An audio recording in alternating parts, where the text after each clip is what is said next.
Donc, selon qu'on soit au trimestre ou au mensuel pour la déclaration, donc on paye nos cotisations à l'URSSAF et ensuite l'URSSAF reverse les points retraite à la CIPAV. Et donc, il y a eu quelques soucis à ce niveau-là, au niveau de l'organisation, quand le statut d'auto-entrepreneur a été mis en place, et c'est pour ça qu'on a encore des conséquences aujourd'hui à ce niveau-là. Donc, Dimitri va revenir là-dessus. Et donc voilà, donc je vais laisser la parole à Dimitri, si tu es toujours là. Oui, oui, oui, je suis là. En fait, je vais vous tous vous mettre en muet. M'en voulez pas, mais simplement c'est pour des raisons de résonance et d'écho. Donc je vais laisser. Après, on vous donnera la parole parce que là vous êtes une quinzaine de participants. Donc je vous mets tous en muet.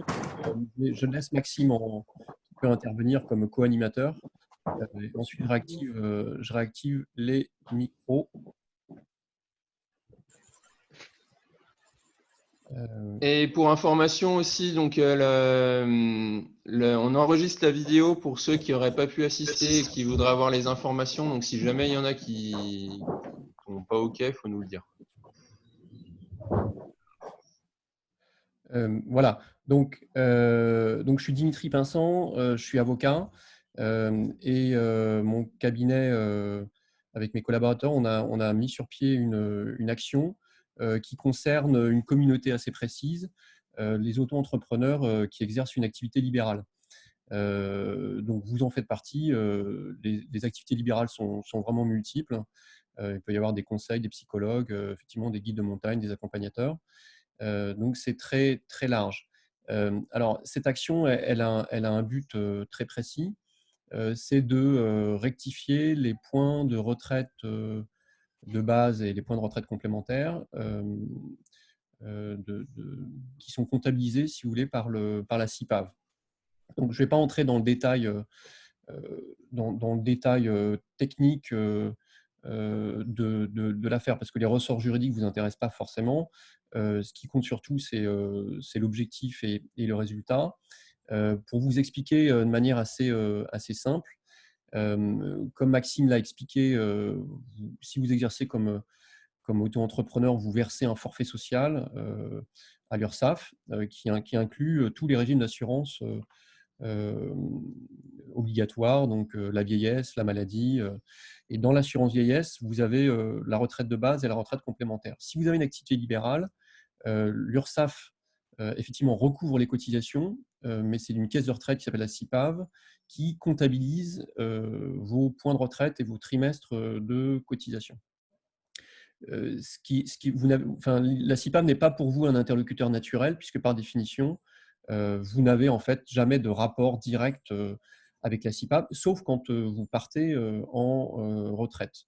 Donc, si vous intéressez à votre retraite, eh bien, vous pouvez récupérer un relevé de situation individuelle. Alors, je vais faire un partage d'écran parce que je vais vous montrer un modèle.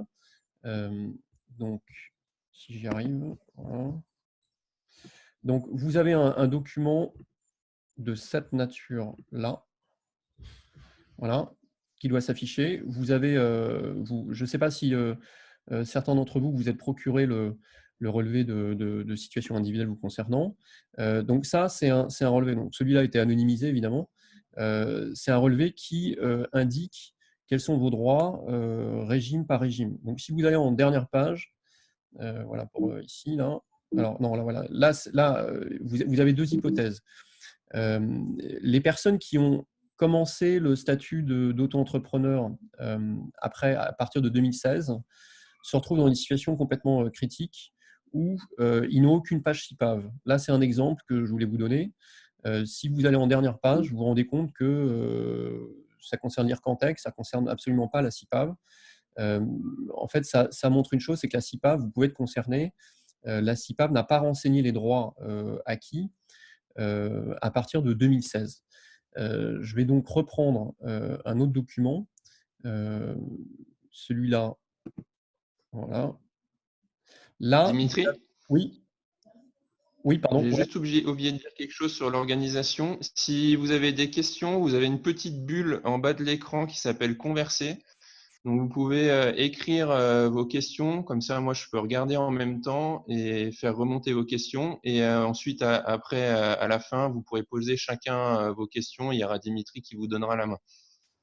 Oui, exactement. Excusez-nous pour le. On est un peu en phase d'expérimentation aussi, Maxime et moi, sur la visioconférence.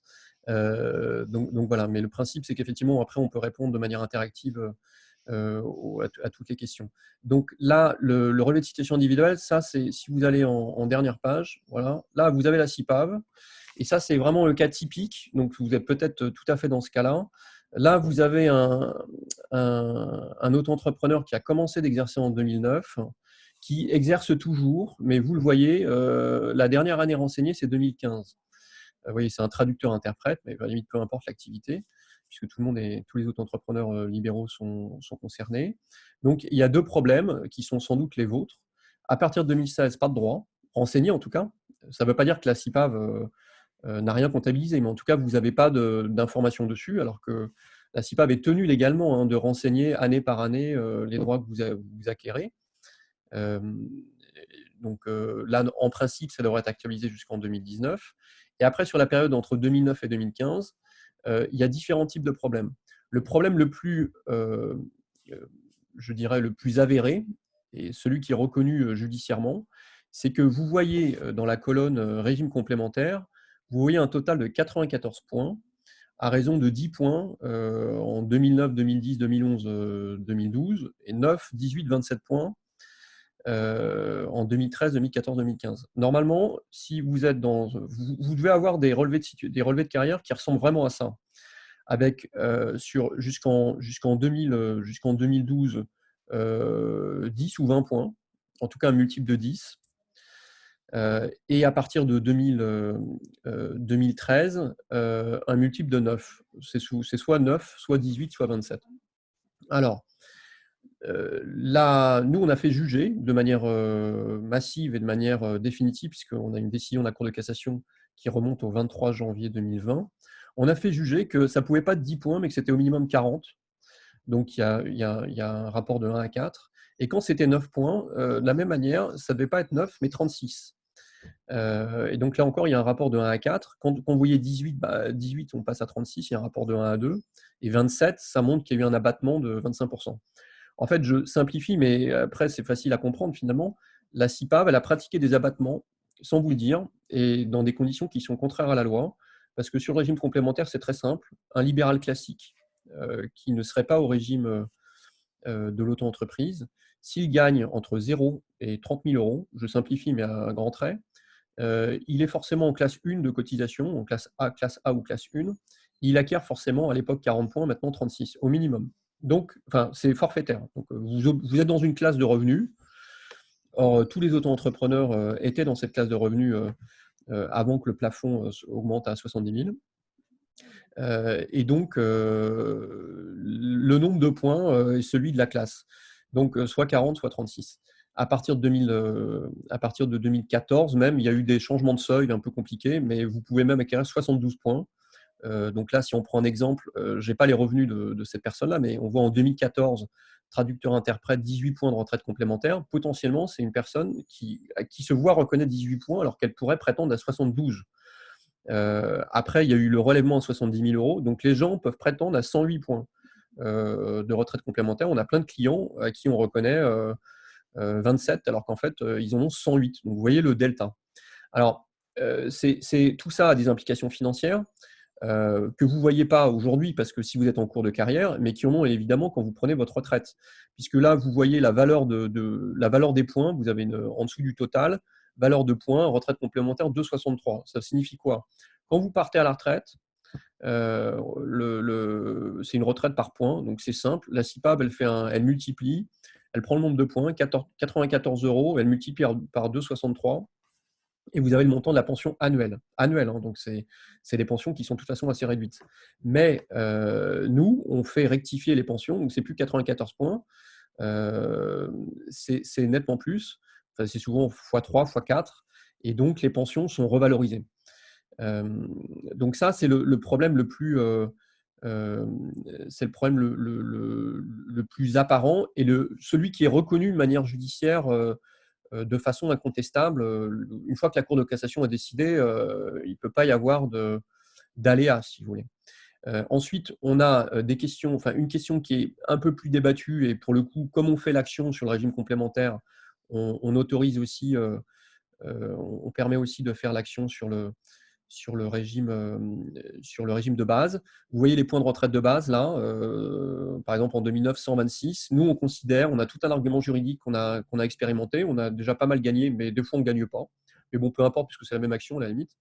Nous, on prétend que l'assiette de calcul qui a été utilisée n'est pas bonne, et donc ça permet une revalorisation des points de retraite à un tiers, donc plus un tiers. Plus, en fait, pour être très précis, plus 34%, puisque c'est un abattement qui est fait sur le chiffre d'affaires pour reconstituer un bénéfice.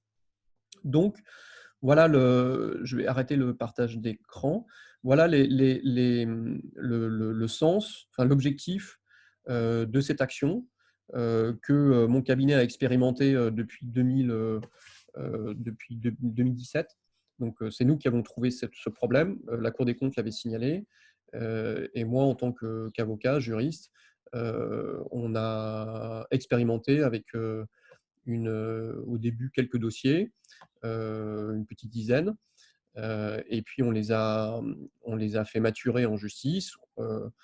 Et jusqu'à temps qu'on ait, sur le premier dossier, qu'on ait une décision de la Cour de cassation. Je précise qu'on avait gagné en 2017 devant le tribunal, on a gagné devant la Cour d'appel sur ce même dossier à la Cour d'appel de Versailles, ça c'était en mars 2018, et que donc, comme je vous l'ai dit, on a gagné en 2020 la Cour de cassation. Donc ça ne fait pas un pli en termes d'argumentaire.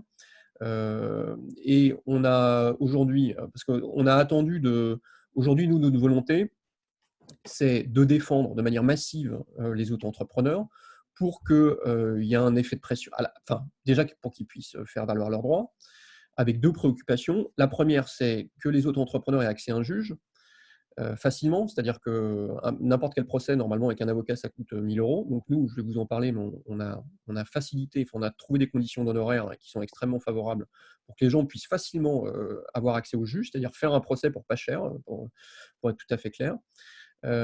Et l'autre objectif, c'est qu'il y a une espèce d'effet de masse qui convainc la CIPAV de régulariser la situation. Parce que, en principe, eh bien, la CIPAV, si elle est condamnée par la Cour de cassation, elle devrait, si elle avait une responsabilité de service public forte, ce qui n'est malheureusement pas le cas, elle devrait en tirer les conséquences et donc se dire je reprends les comptes de tout le monde, il y a 300 000 personnes qui sont identifiées chez moi, et je rectifie, je donne à tout le monde 40 points, 36 points, ou voire 72. Je refais les calculs.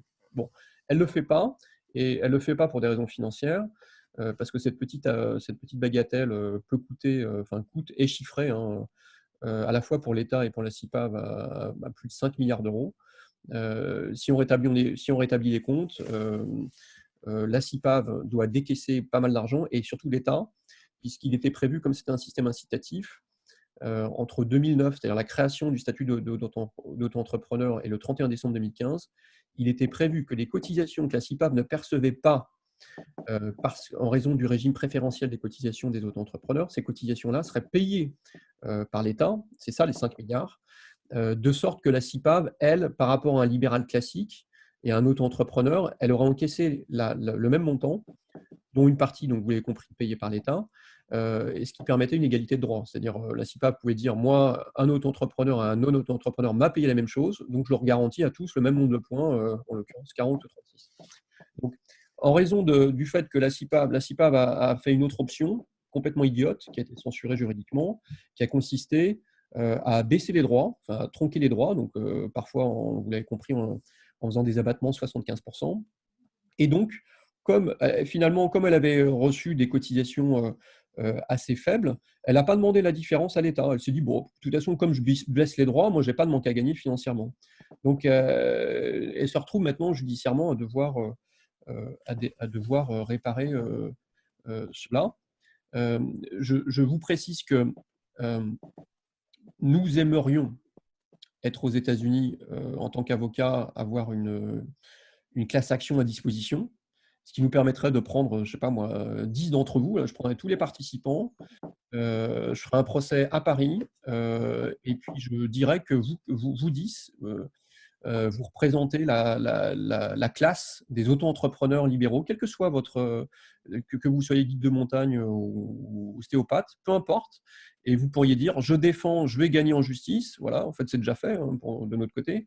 La décision qui va être obtenue, elle bénéficiera à tout le monde parce que chaque personne concernée pourra se manifester et dire je veux bénéficier de la décision que mes 10 camarades ont obtenue. Et la CIPAV sera obligée de s'exécuter. C'est ce qui existe aux États-Unis, c'est ce qui existe dans pas mal de pays européens dont le système judiciaire est développé et pas aussi archaïque que le nôtre, parce qu'en France, le système judiciaire est clairement archaïque.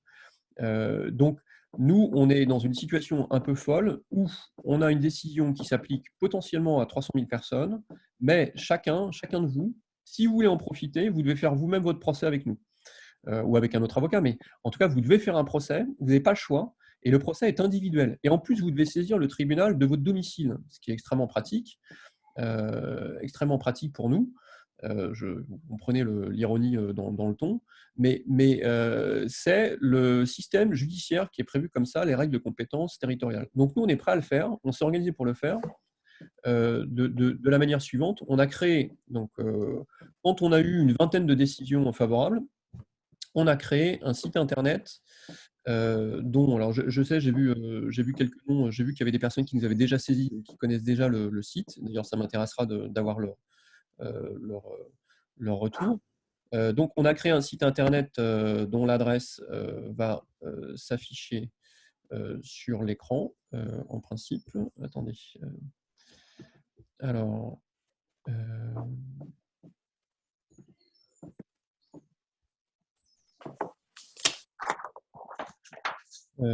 pas tout à fait, mais c'est pas grave. Ce que je vais faire, je vais aller sur le site. Donc, on a créé un site internet qui permet de nous mandater en ligne. Donc, l'adresse est AE, donc elle ne s'affiche pas, mais je vais vous montrer le site en direct. L'adresse est ae.pinsan-du6, avocat au pluriel, .com, et le site le voici. Voilà, donc voilà, c'est ce site-là. Normalement, vous voyez l'adresse en haut, vous voyez l'adresse URL. Donc, c'est un site où on explique les explications que je vous ai données oralement. Elles sont synthétisées sur la première page. On vous donne les actualités du moment. Voilà. On vous donne en fait toutes les décisions de justice qui sont rendues en direct. Là, normalement, on a une décision favorable à Chambéry qui devait être rendue fin avril. On ne l'a pas en raison de la crise du Covid-19, mais dès qu'elle sera disponible, parfois on les met même en ligne, elles sont anonymisées, mais on les met comme ça, les gens ils peuvent les lire, ça ne nous pose vraiment pas de problème. Donc on devrait l'avoir, j'espère, la semaine prochaine. Donc on explique la situation, voilà, donc il y a vraiment toutes les décisions qui sont rendues. La dernière, vous voyez, elle est du 25 février 2020, c'est Paris. On en est déjà à la 3e vague à Paris, on a gagné 3 vagues successives. La cour d'appel de Besançon, c'est sur une question de procédure, mais peu importe. Donc voilà, on explique comment vérifier si vous faites partie des victimes. Ça, c'est l'explication que je vous ai donnée sur le relevé de carrière.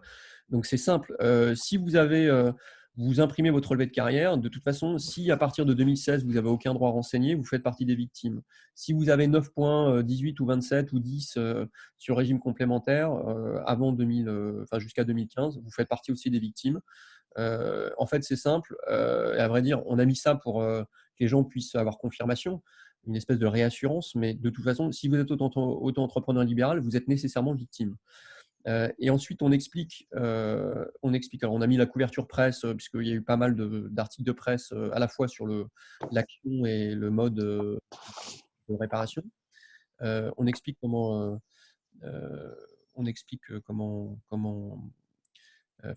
on fonctionne, comment la procédure fonctionne. On explique ce qu'on demande. Voilà. Donc, dans tous les procès, les procès sont en 2 temps.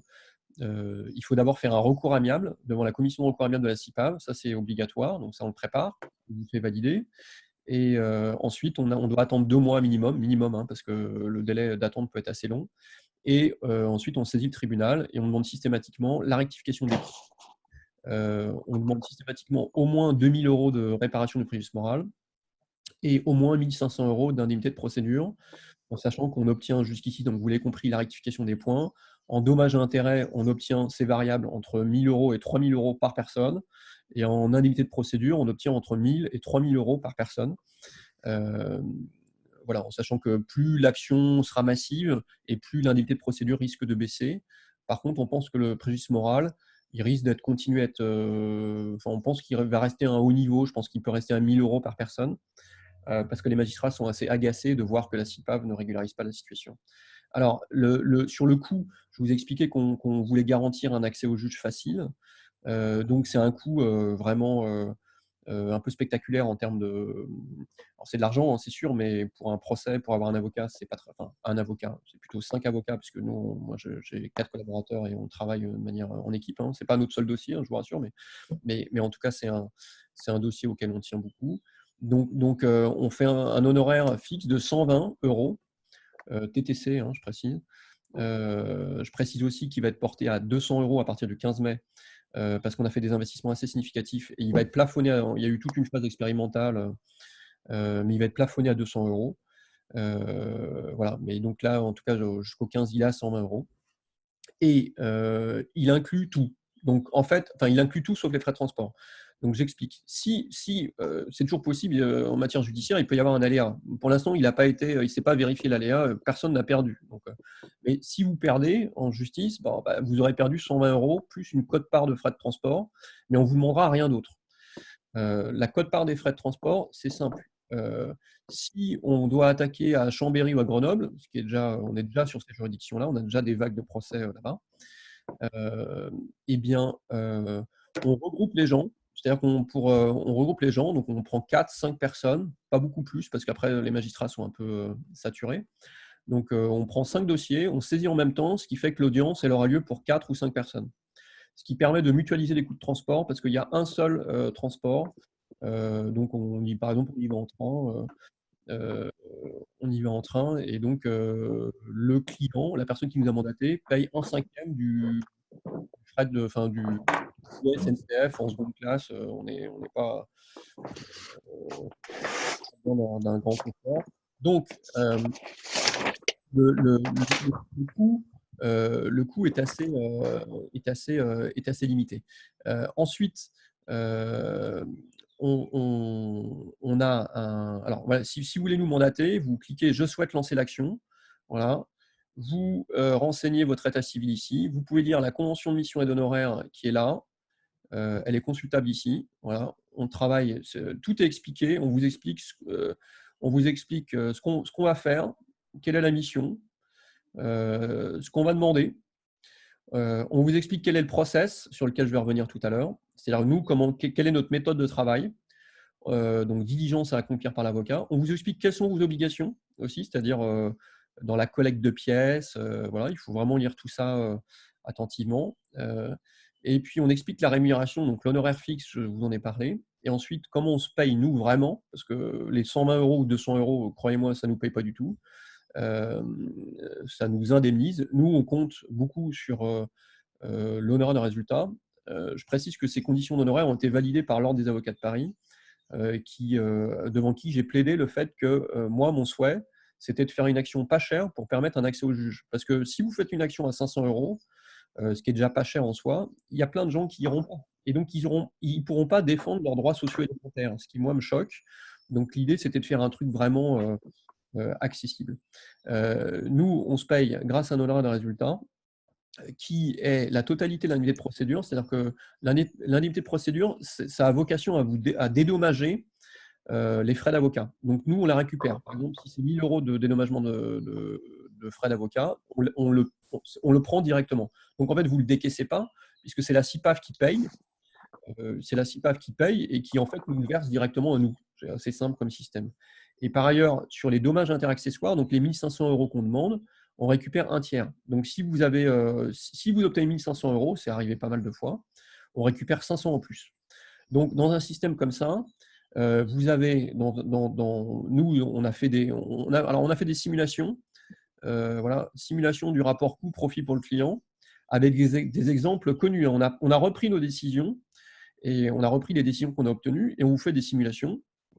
On met même la simulation où vous perdez, c'est ce que je vous expliquais dans ce cas-là.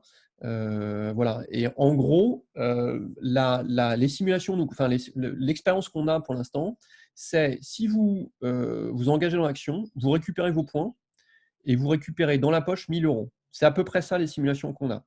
Donc après, paiement des frais d'avocat. Nous, on est payé. On a eu les 120 € ou maintenant bientôt les 200. Et on a eu éventuellement 1 000 € d'indemnité de procédure, plus 500 € ou 250 ou 300 de dédommagement de préjudice moral. Donc, nous, au bout du compte, on est plutôt bien payé, à condition que le résultat existe hein, et que les magistrats ne diminuent pas tous les dommages à intérêts en voyant qu'il y a plusieurs centaines de clients, ce qui est tout à fait possible. Hein, c'est un risque qu'on prend. Donc, nous, au final, on est bien payé. Enfin correctement en tout cas. Et le client, lui, il a gagné et en plus, il a un peu de cash puisqu'il peut avoir assez facilement 1000 €. Donc voilà, après, je vais être assez rapide, je vous explique juste la méthode. Nous, on est devenu un peu une start-up, enfin, avocat un peu 2.0. Enfin, en tout cas, on essaie d'innover. Donc, ce qu'on a fait, lorsque vous nous mandatez, vous nous payez en ligne. Il y a un système de paiement en carte bleue, comme un site commerçant en fait, et vous recevrez un mail. Vous recevrez un mail. D'ailleurs, je pense que je peux vous montrer un exemple. Non, j'ai pas intérêt à le faire parce que si j'ouvre, non, je vais pas faire ça. Vous recevrez un mail. Je peux vous montrer, c'est ça.